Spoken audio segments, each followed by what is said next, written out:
காடுகளின் தாசனாம் இறைமைந்தன் இயேசுவின் திருப்பெயரிலே இந்த ஒரு சந்தி காலத்தின் பிப்ரவரி மாதத்தில் 25ஆம் நாளாகிய இந்த புதன்கிழமையின் காலை வேளையிலே உங்கள் யாவரையும் வேர்ட் ஆஃப் காட் மினிஸ்ட்ரி சார்பாக நாங்கள் வாழ்த்துகிறோம். இந்த காலை நேர தியானத்திற்கு வரவேற்கிறோம். நமது ஆரம்பம் பிதா குமாரன் பரிசுத்தாவின் நாமத்தில் உள்ளது. ஆமேன். ஜெபிப்போம். சிலுவை நாதரை எங்களுக்காக இந்த உலகத்திலே தந்த பிதாவாகிய கடவுளே, எங்களுக்காக கல்வாரி சிலுவையில் மரித்து ரத்தம் சிந்தின ஆண்டவரே, வார்த்தையின் வழியாய் சாக்கிரமந்துகளின் வழியாய் வழிநடத்தி வருகிறவரே, தூய ஆவியானவரே, உம்மை ஸ்தோத்திரிக்கிறோம். இந்த ஒரு சந்தி காலத்தை நான் அனுசரித்து வருகிறோம். கிறிஸ்து எங்களுக்காய் பாடுபட்டதை நினைவு கூர்ந்து நாங்களும் உம்மோடு கூட இணைந்து வாழுகின்ற ஒரு வாழ்வை ஆசீர்வாதமாக்கி கொள்ள ஆண்டவரை காத்திருக்கிறோம்.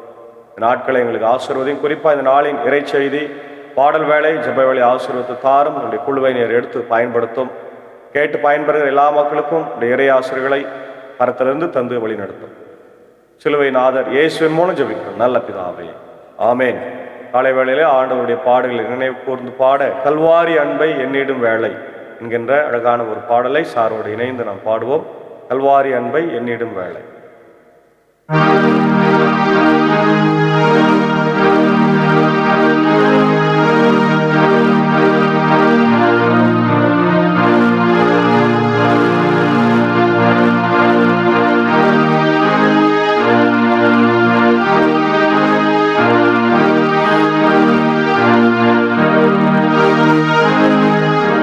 கல்வாரி அன்பை எண்ணிடும் வேளை கண்கள் கலங்கிடுதே. கர்த்தாவும் பாடுகள் இப்போதும் நினைத்தால் நெஞ்சம் நெகிழ்ந்திடுதே. கல்வாரி அன்பை எண்ணிடும் வேளை கண்கள் கலங்கிடுதே. கர்த்தாவும் பாடுகள் இப்போதும் நினைத்தால் நெஞ்சம் நெகிழ்ந்திடுதே.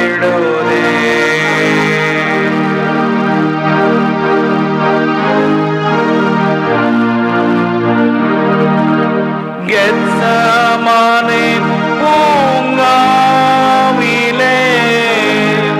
காதறி அழும் ஓசை. கெத்செமனே பூங்காவினில்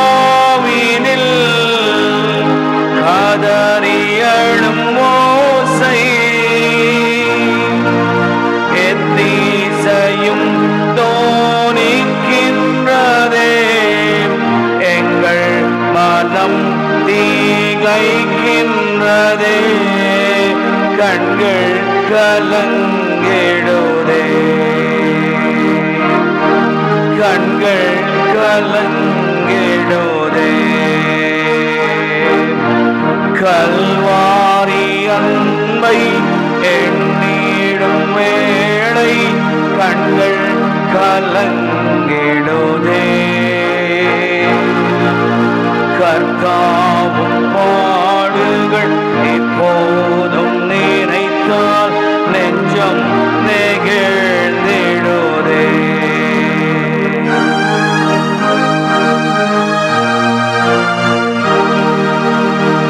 சிலுவையில் வாட்டி பதைத்தனரோ, உம்மை செந்நிறம் ஆக்கினரோ.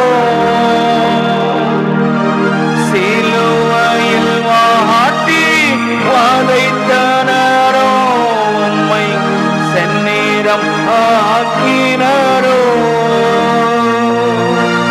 அப்போது அவர்காய் வேண்டினீரோ, அன்போடு அவர்களை கண்டீரந்தோ. அப்பா உம்மனம் பெரிதே. அப்பா உம்மனம் பெரிதே. கல்வாரி அன்பை எண்ணிடும் வேளை கண்கள் கலங்கிடுதே.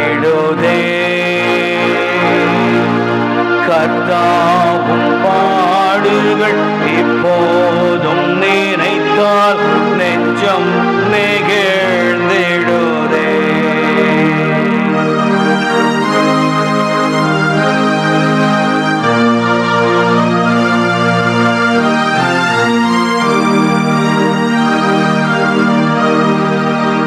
எம்மையும் உம்மை போல் மாற்றிடவே உம் ஜீவன் தந்தீரன்றோ.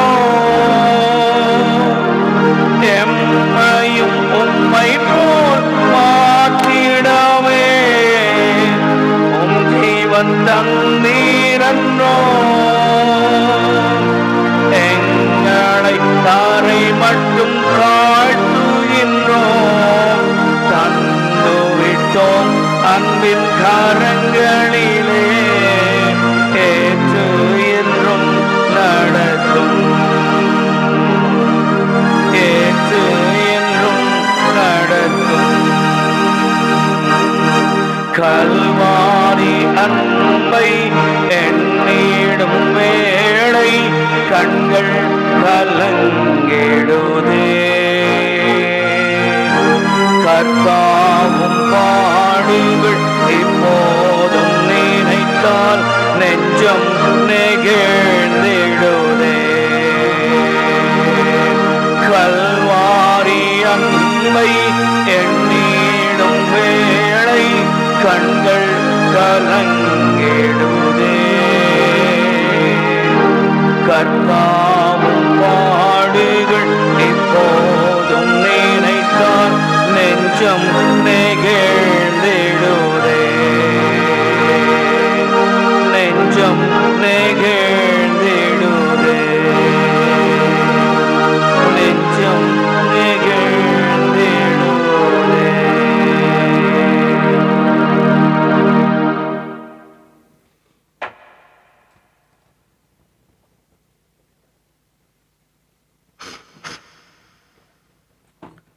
பாடுகளின் தாசனாம் இறைமைந்தன் இயேசுவின் திருப்பெயரிலே காலை வேளையிலே மீண்டுமாக உங்கள் யாவரையும் காணொளி வழியாய் சந்திப்பதில் மிகுந்த மகிழ்ச்சி அடைகிறோம். இந்த நாளிலும் நாம் வாசித்து தியானிக்கும்படியாய் தெரிந்து கொண்ட வேத பகுதி அது ரோமர் 4ஆம் அதிகாரம் 1 முதல் 20 வசனங்கள். விசுவாசத்தினால் நீதிமான் பிழைப்பான் என்ற தலைப்பிலே ஆபிரகாமுடைய விசுவாசமே அவனுடைய வாழ்வை மாற்றியது என்கின்ற ஆபிரகாம் ஒரு எடுத்துக்காட்டு, கிரியைகளினால் அல்ல விசுவாசத்தினாலேயே என்கின்ற வார்த்தைகள் சொல்லப்படுகிறது. ஆபிரகாம் தன் சுய கிரியைகளினால் நீதிமானாக இராமல், அவர் அதுக்காக பெருமைப்படாமல் தேவனுக்கு முன்பாக அவர் தாழ்த்தினாலே கடவுள் விசுவாசத்தினாலே அவரை உயர்த்தினார். அவன் விசுவாசித்தான், அது அவனுக்கு நீதியாய் எண்ணப்பட்டது. கூலியும் கிருபையும் வேலை செய்கிறவனுக்கு கொடுக்கப்படும், கூலி கடனாய் கருதப்படும், ஆனால் விசுவாசிக்கிறவனுக்கு கிடைக்கும் நீதி கிருபை என்னும் தானமாகும். அதான் இந்த பகுதியில் நம்ம பார்க்கிறோம். அப்படியானால் இதுகாரும் கூறியவை நம் இனத்தின் தந்தையாகிய ஆபிரகாமுக்கு எப்படி பொருந்தும்? தாம் செய்த செயல்களினால் அவர் கடவுளுக்கு ஏற்புடையவராயிருந்தால் பெருமை பாராட்ட அவருக்கு இடம் உண்டு. ஆனால் கடவுள் முன்னிலையில் அவர் அப்படி பெருமை பாராட்ட இடமே இல்லை. ஏனெனில் மறைநூல் கூறுவது என்ன? ஆபிரகாம் கடவுள் மீது நம்பிக்கை கொண்டார், அதை கடவுள் அவருக்கு நீதியாய் கருதினார். அதான் ரொம்ப முக்கியமான ஒரு காரியம். இந்த 3ஆம் அதிகாரத்தில் பார்த்தீங்கன்னா கிரியைகள் விசுவாசம் ரெண்டுத்துக்கும் ஒரு பெரிய போராட்டமே இருக்கு. அதுதான் இந்த பகுதியில் நம்ம பார்க்கிறோம். 4ஆம் அதிகாரம் வரும்போது பவுலடிகளார் ஆபிரகாமை ஒரு மிகப்பெரிய எடுத்துக்காட்டாக சொல்லுகிறார். ஏனென்றால் அவர் கடவுளை விசுவாசத்தினால் எல்லாம் கூடும் என்பதை அவர் பெற்றுக்கொண்டார். வேலை செய்தவர் பெரும் கூலி நன்கொடையாய் கருதப்படுவதில்லை, அது அவர்கள் உரிமை. இன்றைக்கு நம்ம எல்லாருமே உழைக்கிறோம், 8 மணி நேரம் உழைக்கிறோம். அந்த 8 மணி நேர கூலியை தான் பெற்றுக்கொள்கிறார்கள். அதை ஒரு நாளாக பெறுகிறாங்க, வாரத்துக்கு ஒரு முறை பெறுறாங்க, 15 நாளைக்கு ஒரு முறை, மாதத்திற்கு ஒரு முறை பெற்றுக்கொள்ளுகிறார்கள். அது அவங்க உரிமை, ஏன்னா உழைக்கின்றார்கள். ஆனால் இந்த கிருபை தம் செயல்கள் மீது நம்பிக்கை வையாது இறை பற்றில்லாதோரையும் தமக்கு ஏற்புடையவராக்கும் கடவுள் மீது நம்பிக்கை வைப்போரை அவரது நம்பிக்கையின் பொருட்டு கடவுள் தமக்கு ஏற்புடையோர் என கருதுகிறார். அல்லேலூயா, பிரைஸ் தி லார்ட். தன்னுடைய கிரியைகளின் மேல நம்பிக்கை இல்லாம ஆண்டவர் மேல விசுவாசம் வைக்கிறவங்களுக்கு தான் இந்த கிருபை அளிக்கப்படுகிறது. அதுக்கு நன்கொடை, அதுக்கு பேரு நன்கொடை, இலவசம், ஃப்ரீ. அதற்கு எந்த விதமான நிபந்தனையும் அல்ல. அவ்வாறு கடவுள் ஒருவருடைய செயல்களை எல்லாம் கணிக்காமல் அவரை தமக்கு ஏற்புடையவர் என கருதுவதால் அம்மனிதர் பேர் பெற்றவர் என்று தாவீது கூறியிருக்கு. அந்த செயல்பாடிலிருந்து அவருக்கு பெரிய ஒரு விடுதலை கிடைத்திருக்கிறது. எவரது குற்றம் மன்னிக்கப்பட்டதோ, எவரது பாவம் மறைக்கப்பட்டதோ அவர் பெயர் பெற்றவர். ஆண்டவர் எந்த மனிதரின் தீச்செயலை கருத்தில் கொள்ளவில்லையோ அவர் பெயர் பெற்றவர். பெயர் பெற்றோர் விருத்த சேதனம் செய்து கொண்டோர் மட்டுமா, செய்யாதோரும் கூடவா? ஆபிரகாம் ஆண்டவர் மீது நம்பிக்கை கொண்டார், இதை ஆண்டவர் அவருக்கு நீதியாய் கருதினார். இது சங்கீதம் 32 வருகிற ஒரு அழகான பகுதியை இங்கே பவுல் சுட்டி காண்பிக்கிறார். தாவீது அரசனுடைய சங்கீதம் 32 மேற்கோள் காட்டி விளக்குகிறார். கிரியைகளிலால் இல்லாமல் கடவுள் எவனை நீதிமான் என்று எண்ணுகிறாரோ அவனே பாக்கியவான். கடவுள் பாவங்களை எண்ணாமல் நம்முடைய மீறுதல்களை மூடுகிறதே உண்மையான பாக்கியம். அதான் முக்கியமா இந்த பகுதியில் நம்ம பார்க்கணும். அப்போ எவனுடைய பாவம் மூடப்பட்டதோ, எவனுடைய பாவம் மறைக்கப்பட்டதோ அவன் பாக்கியவான். ஏன்னா கடவுள் அதை எண்ணாமல் இருக்கிறார். கடவுள் ஒருவேளை அந்த பாவத்தை எண்ணி இருந்தால் அவங்களுக்கு அந்த கிருபையை கொடுத்திருக்க மாட்டார் தான் இரண்டாவது காரியத்தை நம்ம பார்க்கணும். மூன்றாவது, அவர் எந்த நிலையில் இருந்த போது கடவுள் அவ்வாறு கருதினார்? விருத்த சேதனம் செய்து கொண்ட நிலையிலா, செய்து கொள்ளாத நிலையிலா? விருத்த சேதனம் செய்து கொண்ட நிலையில் அல்ல, செய்து கொள்ளாத நிலையில தான். விருத்த சேதனம் செய்வதற்கு முன்னாடியே ஆபிரகாமை கடவுள் தெரிந்து கொண்டார். அதான் முக்கியமான ஒரு பாயிண்ட் நம்ம பார்க்கிறோம். விருத்த சேதனம் இல்லாத நிலையில அவர் கொண்டிருந்த நம்பிக்கையின் அடிப்படையில் கடவுளுக்கு ஏற்புடையவர் என்று கருதப்பட்டார். அதை உறுதிப்படுத்தும் அடையாளமாக விருத்த சேதனத்தை பெற்றார். இவ்வாறு விருத்த சேதனம் இல்லாதிருந்தும் கடவுள் மீது நம்பிக்கை கொள்வதால் அவருக்கு ஏற்புடையவர்களாய் கருதப்படும் அனைவருக்கும் அவர் தந்தையானார். பார்த்தீங்களா? இப்ப இந்த விசுவாசம் மிகப்பெரியது.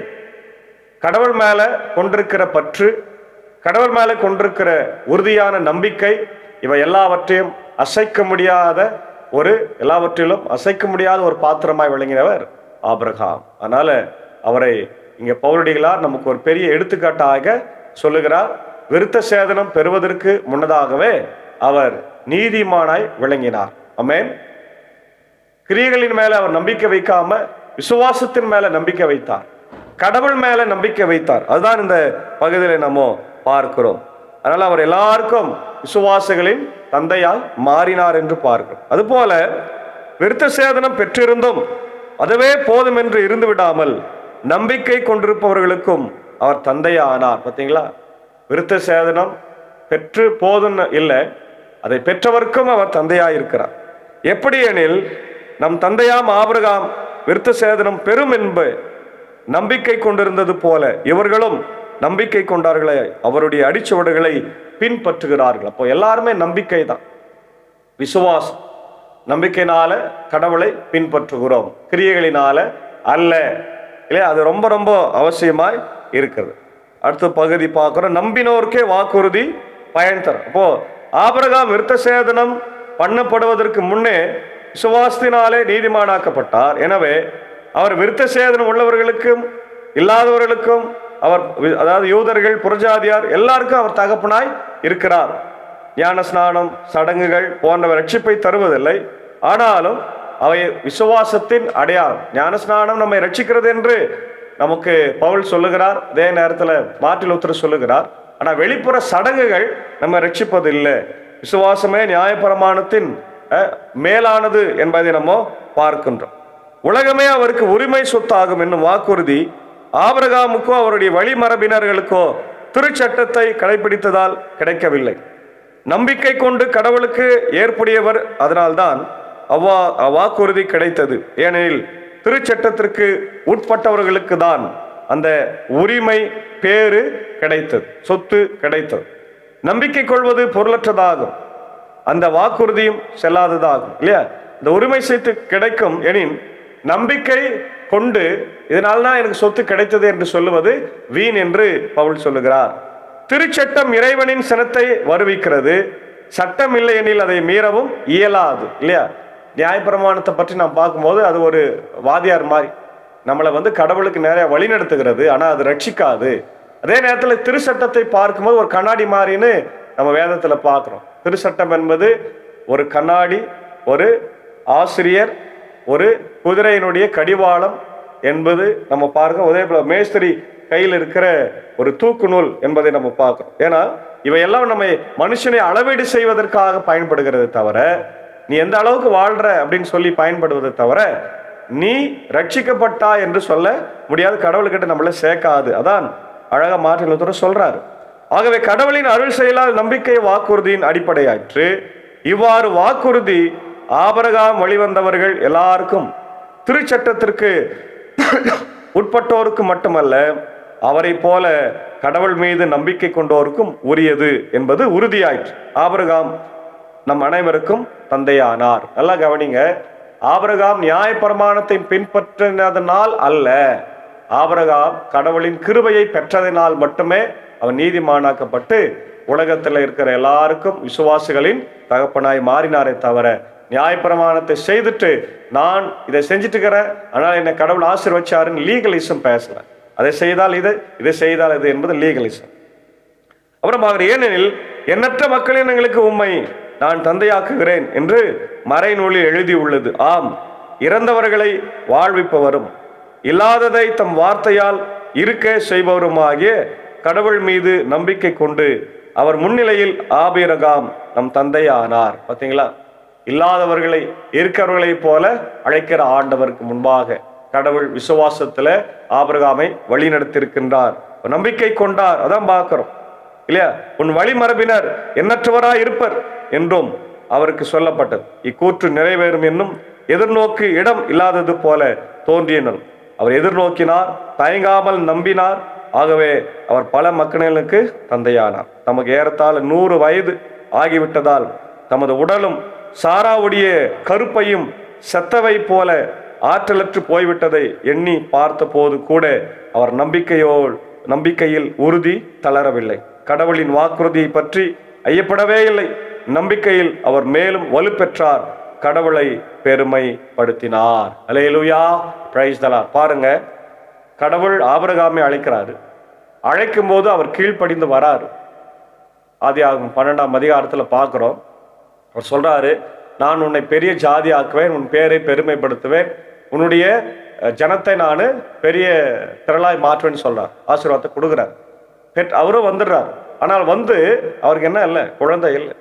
75 வயதுல கடவுள் சொல்றாரு, வானத்து நட்சத்திரத்தை போல கடற்கரை மணலை போல நான் உங்களுடைய வழி மரபினரை நான் நிச்சயமாக ஆசீர்வதிப்பேன்னு சொல்றாரு. ஆனா சொல்லி 25 வருடங்கள் கடந்து அவருக்கு குழந்தை பிறக்குது. அது வரைக்கும் பொறுமையோட காத்திருந்து விசுவாசத்தினாலே ஆண்டவரை பற்றி பிடித்து கொண்டார். இதுதான் ஆண்டவர் அவருக்கு நீதியாய் கருதினார். 100வது வயதுல அவர் உடல் செத்து போன போது, அதே போல சாராளுடைய உடல் செத்து போன போது, உதிரப்போக்கு நின்று போயிற்று, எல்லாம் நின்று போயிற்று, எதுவுமே சாத்தியம் இல்லை அப்படின்ற நேரத்துல கடவுள் அழகான குழந்தையை கொடுத்தார். இதுதாங்க கடவுளுடைய பெரிய பணி, கடவுளுடைய செயல்பாடு. அதாவது நம்மளால முடியல, மனுஷனால முடியல, மனித சக்தினால முடியல, கைவிட்டு விட்ட பிறகுதான் கடவுள் தன்னுடைய சக்தியை காட்டுவார். அதனால்தான் தேவதன் சொன்னா, அன்னைக்கு மரியாள், நான் புருஷனை அறியனே, இது எப்படி ஆகும் என்று சொல்லும் போது அங்கே தேவதன் சொன்னாரு, நீ கடவுளுடைய பிள்ளையா இருக்கிறார். கடவுள் மேல வரும்போது அது நடக்கும் இல்லையா? தேவனால் கூடாத காரியம் ஒன்றுமில்லை என்று சொல்லி அவன் சொன்னான். அது போலதான் உலகத்தை சுதந்திரமாய் பெறுவோர் என்ற வாக்குத்தத்தம் ஆபிரகாமுக்கு நியாயப்பிரமாணத்தினால் அல்ல, விசுவாசத்தினால் உண்டாகும் நீதியினால் கிடைத்தது. நியாயப்பிரமாண கோபத்தை உண்டாக்குகிறது, விசுவாசமோ கிருபையை உறுதிப்படுத்துகிறது. கடவுள் இல்லாதவர்களை இருக்கிறவர்களாய் அழைக்கிறார் மற்றும் மரித்தோரை உயிர்ப்பிக்கிறவராய் இருக்கிறார். ஆபிரகாமின் விசுவாசம் நம்பிக்கையற்ற சூழலில் நம்பிக்கை, தன் சரீரம் செத்து போனதையும் சாரால் கர்ப்பம் செத்திருப்பதையும் அறிந்திருந்தும் ஆபிரகாம் விசுவாசத்தில் குறையவே இல்லை. கடவுளை மகிமைப்படுத்துவதில் ஒரு விசுவாசத்தில் வல்லவனாக தேவனை மகிமைப்படுத்தினார். கடவுள் வாக்குத்தத்தம் பண்ணினதை செய்ய வல்லவராய் இருக்கிறார் என்று அவர் முழுமையாய் நம்பினார். இதுதாங்க ஆபிரகாமுக்கு நமக்கு உள்ள வித்தியாசம். அவன் நம்பினா ஆசீர்வதிக்கப்பட்டான். நம்ம நம்பல, இன்னைக்கு வரைக்கும் நமக்கு இந்த ஆசீர்வாதமே இல்லாம இருக்குது. ஏன் நம்பல? நம்பாம இருக்கிறோம், சந்தேகப்படுகிறோம், ஆண்டவரின் அன்பை குறை கூறுகிறோம். ஆனால் அவரு நமக்காக கல்வாரி சிலுவையில இரு கரங்களை விரித்து ஆடைகளால் கடாவப்பட்டு மரித்தார், ரத்தம் சிந்தினார். அதுதான் இந்த நாட்களிலே நாம் என்ன பண்றோம்? தியானித்து கொண்டிருக்கிறோம். ஆகவே அன்பான தேவ பிள்ளைகளே, கடவுள் மேல அதீத விசுவாசம் வைப்போம். எனக்காய் வாழ்ந்தார், எனக்காய் பிறந்தார், எனக்காய் வாழ்ந்தார், எனக்காய் மரித்தார், எனக்காய் 5 காயங்களை ஏற்றுக்கொண்டார், அடிக்கப்பட்டார், நொறுக்கப்பட்டார், நசுக்கப்பட்டார். இதெல்லாம் எனக்காக, என் பாவங்களுக்காக, என் அக்கிரமங்களுக்காக. நான் நியாயமாய் தண்டிக்கப்பட வேண்டும், நான் நியாயமாய் அடிக்கப்பட வேண்டும், நான் நியாயமாய் அசிங்கப்பட வேண்டும், அவமானப்படணும். இயேசு எனக்காய் அந்த இடத்துல எல்லாவற்றையும் ஏற்றுக்கொண்டார் என்று ஒப்பு கொடுத்து நம் ஆண்டவரிடத்துல மனம் திரும்புவோம். ஆண்டவர் புதிய காரியங்களை, பெரிய காரியங்களை நமக்கு செய்வாராக. ஆமேன். ஜபிப்போம். சர்வ வல்லமையும் மிகுந்த இரக்கமும் கிருபை நிறைந்த நல்ல ஆண்டவரே, காலை வேளைக்கா நன்றி ஆண்டவரே. எங்களுக்காக எங்களுடைய இடத்துல மரித்தீரே, எங்களுக்காக ரத்தம் சிந்தினரே, எங்களுக்காக உயிர் தெளிந்தரே, உம்மை ஸ்தோத்திரிக்கிறோம். இந்த காலை நேரத்துல உடைய இறை வார்த்தை எங்களுக்கு தந்தமைக்காய் ஸ்தோத்திரம். நாங்களும் கூட ஆபிரகாமை போல விசுவாசத்தில் உறுதியா இருந்து ஆண்டவரை இருக்குதா இல்லையோ கர்த்தர் செய்வார் என்ற நம்பிக்கையோடு வாழ்ந்து உடைய ஆசீர்வாதங்களை பெற்றுக்கொள்ள கிருபை தான். நிறைய நேரத்துல சந்தேகம், நிறைய நேரத்துல ஆண்டவரை நம்பாத ஒரு சூழ்நிலையினால் இன்னைக்கு ஆசீர்வதிக்கப்படாமல் நாங்கள் இருக்கிறோம் ராஜா. ஆகவே அதெல்லாம் மாற்றி அவள் தைரியத்தோடு விசுவாசித்த ஆசீர்வாதத்தை பெற்றுக்கொள்ள கிருபை தான். அதற்காக எங்கள் குடும்பங்கள், எங்கள் திருச்சபைகள், என்னுடைய ஆண்டவரே கிராமங்கள், என்னுடைய நகரங்கள், எங்கள் தேசத்தை ஆசீர்வதிக்கும்படியாக நான் ஜெபிக்கிறேன். ஒவ்வொரு ஆண்டவர் விசுவாசியும் கர்த்தர் ஆசீர்வாதம், ஆயர்களை ஆசீர்வதி. இந்தியாவில் இருக்கிற Indian Christian churches, world Christian churches எல்லாத்தையும் அவங்க ஜபித்து ஆசீர்வாதங்களை பெற்றுக்கொண்டு இந்த ஒரு சந்தி காலத்தை பின்பற்றாத எல்லாரையும் கூட கர்த்தர் ஆசீர்வாதம். இந்த நேரத்தில் இந்திய தேசத்திற்காக ஜபிக்கிறோம். ஜனாதிபதி, என்னுடைய பிரதமர், என்னுடைய அமைச்சரவைக்காக, எங்களுடைய அருமையான முதலமைச்சர், ஆண்டவர் கவர்னர், அமைச்சரவைக்காக அமைதி சமாதானத்தை தாரும். இந்தியாவில் ஒரு பெரிய பிரச்சனை இன்னைக்கு ஜாதி மதம், இது 2 ஆண்டவர் இல்லைன்னு சொன்னா என்னுடைய தேசம் வளரும் ராஜா. இதுல இருந்து எங்களை விடுதலை தர வேண்டுமா ஜபிக்கிறோம். ஏழை எளிய மக்களுக்கெல்லாம் உதவி செய்ய வேண்டும் என்று ஜபிக்கிறோம். தொடர்ந்து இப்படி கிருபை இந்த நாள் எங்களோடு கொடுத்து இங்க இருக்கட்டும். இப்படி இந்திய சுவிசேஷ திருச்சபை 3 சபை சங்கங்களுக்காக, விசேஷமாய் என்னுடைய தாய் திருச்சபையாகிய ஆம்பூர் சபை சங்கத்துக்காக, அவருடைய பொறுப்பாளர்களுக்காக, ILCக்காக, பொறுப்பாளர்களுக்காக, ஸ்தாபனங்களுக்காக, பள்ளிக்கூடங்களுக்காக, ஆண்டவரே மிஷினரிகளுக்காக, போதகர்களுக்காக, திருச்சபைகளுக்காக, நடைபெற்றவர்கள் எல்லா ஊழியங்களுக்காக ஜபிக்கிறோம். குறிப்பா இந்தியாவில் பணியாற்றுகிற எல்லா மிஷினரிகளுக்காக நாங்கள் நினைவு கூறுகிறோம். FMBB, ஆண்டவர் ஜெம்ஸ் மிஷினரிகள், IMS, NMS, இந்த மாதிரி அநேக மிஷினரிகள் ஆண்டவரே எங்கள் தேசத்தில் பணியாற்றுகிறாங்க. பாதுகாப்பு இல்லாத ஒரு சூழ்நிலை, எல்லாவற்றையும் என் தேவன் மாற்ற வேண்டுமா ஜபிக்கிறோம். அதே போல திருச்சபைகளை சார்ந்த ஸ்தாபனங்கள் எல்லாவற்றையும் கர்த்தர் ஆசீர்வதியும். குறிப்பாய் பெதஸ்தா மருத்துவமனை திறக்கப்பட வேண்டும் நான் ஜபிக்கிறோம். நேற்று தினத்தில் ஒருவர் பேசும்போது ஆண்டவரை CMC ஆண்டவரை நடத்த கூடாதா என்ற கேள்வியெல்லாம் வருகிறது. அதிலிருந்து எங்களை ஆண்டவரை மீட்டெடுத்து நடத்தும்படியாக ஆண்டவரே நீர் எங்களை கர்த்தாவை ஆசீர்வதி, உடைய தேவைகளை எல்லாம். நேற்று தினத்தில் கூட அவருடைய ஆம்பூர் ஆண்டவரே சபை சங்கத்தின் எக்ஸிக்யூட்டிவ் மெம்பர் திரு ரவி ஐயா அவர்கள் தன் பிறந்த நாளை கொண்டாடினார்கள். அவரையும் மனைவி பிள்ளைகளையும் கர்த்தர் ஆசீர்வதி. அவர் சார்ந்திருக்கிற இந்த ஹெப்பால் ஆண்டவர் நேத்தர் மெமோரியல் திருச்சபை ஆசீர்வதி ராஜா. அதே போல இந்த நாளில் பிறந்த நாட்களுக்கு நன்றி செலுத்துகிற அன்புக்குரிய ஆசிரியர் ஊழியருமா இருக்கிற என்னுடைய கண்கடையா மேல்நிலைப்பள்ளியினுடைய அருமையான ஆசிரியர் திரு K. ஏசுபாதம் ஆசிரியர்களுக்காக, அன்பு மனைவி ஆடவர் சகோதரி திருமதி பியூலா ஏசுபாதம், அன்பான பிள்ளைகளுக்காக ஜபிக்கிறோம். ஊழியத்தில் இருக்கிறவங்க, வசனத்தை சொல்கிறவர்கள் ஆசீர்வதி ராஜா, வழிநடத்தும் தேவையெல்லாம் சந்தி. அதே போல என்னுடைய அருமையான மறைந்த ஆண்டவரே ரெவரன் பால் சதீஷ் ஐயாவுடைய அன்பு மகள் ஜானஸ் லிசாக்கா ஜபிக்கிறோம். ஐயா அவர்கள் ஆசிரியர் பணியை துறந்து ஊழியத்தை செய்தவர். ஆகவே அவர் நன்றியோடு நினைக்கிறோம். அன்பு மனைவி பாஸ்டர் எலிசபெத் ஆண்டவர் பால் சதீஷ் அவர்களுக்காக, அவருடைய மகன் பாஸ்டருக்காக ஜபிக்கிறோம். அவருடைய மருமகளுக்காய், பேர குழந்தைகளுக்காக ஜபிக்கிறோம். கர்த்தர் விசேஷமாக ஜானஸ் லிசாவை ஆசீர்வதிங்க, மகளை எடுத்து நீங்க பயன்படுத்துங்க ராஜா. அதே போல இந்த நாளில் யார் பிறந்த நாட்களை திருமண நாட்களை காணுகிறார்களோ எல்லாரையும் ஆசீர்வதியும். குறிப்பாக அவருடைய பலவீனமாக இருக்கிற எல்மாங்குப்பம் DSP சாருக்காக மீண்டும் நினைவு கூறுகிறோம். கர்த்தாவை கண்ணோக்கி பாரும், நமக்கு சுத்தமானால் அவர் எழுந்து வந்து நம்முடைய ஊழியத்தை சேர்க்க வைத்தார். அப்படி அருமையான மனைவி பிள்ளைகள் குடும்பத்தின் மக்களை நினைவு கூறுகிறோம். அதே போல நீண்ட நாள ஆர்டர் படுக்கையில் இருக்கிற அருமையான நெக்ஸன் ஐயருக்காக நான் ஜபிக்கிற ராஜா, கண்ணோக்கி பார். சித்தமானால் அவரையும் ஆண்டவர் சுகம் பெற்று எழும்பி வர கிருபைத்தார். ஐரம்மா பிள்ளைகள் யாவரையும் கண்ணோக்கி பார். இன்னுமாக நீண்ட நாள் படுக்கையில் இருக்கிற அந்த மாதிரி அநேக மக்களுக்காக ஜபிக்கிறோம்.